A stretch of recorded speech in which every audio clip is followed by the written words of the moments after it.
বাংলার শিক্ষা পোর্টালে নিউ অ্যাডমিশনের ক্ষেত্রে স্টুডেন্টের প্রোফাইলটি অনলাইনে এন্ট্রি করা বাধ্যতামূলক। তার আগে স্টুডেন্টের ইনফরমেশনগুলি অফলাইনে স্টুডেন্ট ডিসিএফ বা ডেটা ক্যাপচার ফরম্যাটের মাধ্যমে ফিল আপ করে নিতে হয়। দুটি সহজ উপায়ে আপনারা এই ডিসিএফটি ডাউনলোড করে প্রিন্ট আউট করে নিতে পারবেন। প্রথম উপায়টি হলো স্কুল লগ ইন। এর জন্য আপনাদেরকে বাংলার শিক্ষা পোর্টালে স্কুল লগ ইন করে নিতে হবে। স্কুল লগ ইনের ড্যাশবোর্ডে বাঁদিকে অনেকগুলি মেনু দেখতে পাবেন। এখানে নিচ থেকে 3 নম্বর মেনু রয়েছে ডাউনলোড। এই অপশানে চলে যেতে হবে। এই অপশানটি টাচ করলে অনেকগুলি সাবমেনু খুলে যাবে। এর নিচে একটি সাবমেনু রয়েছে স্টুডেন্ট ডিসিএফ। এখান থেকে আপনারা স্টুডেন্ট ডিসিএফটি ডাউনলোড করে নিতে পারবেন। দ্বিতীয় উপায়টি আরও সহজ।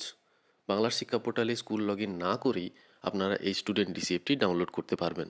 এর জন্য আপনাদেরকে চলে যেতে হবে গুগল ব্রাউজারে। এখানে সার্চ বারে টাইপ করতে হবে বাংলার শিক্ষা হোম পেজ লিখে।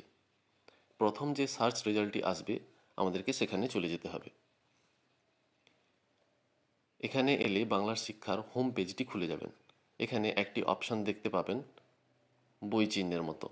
এই বই চিহ্নে টাচ করলে কতগুলি অপশান খুলে যাবেন। নিচের দিকে ডাউনলোড বলে একটি অপশান রয়েছে এবং তার সাব মেনু রয়েছে স্টুডেন্ট ডিসিএফ।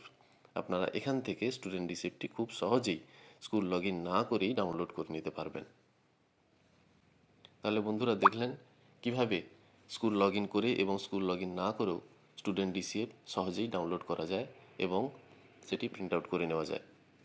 আপনারা যারা এখনও স্টুডেন্ট ডিসিএফ করতে পারেননি বা সমস্যা হচ্ছে, তারা এই দুটি অপশন ফলো করে স্টুডেন্ট ডিসিএফ খুব সহজেই ডাউনলোড করে নিতে পারবেন।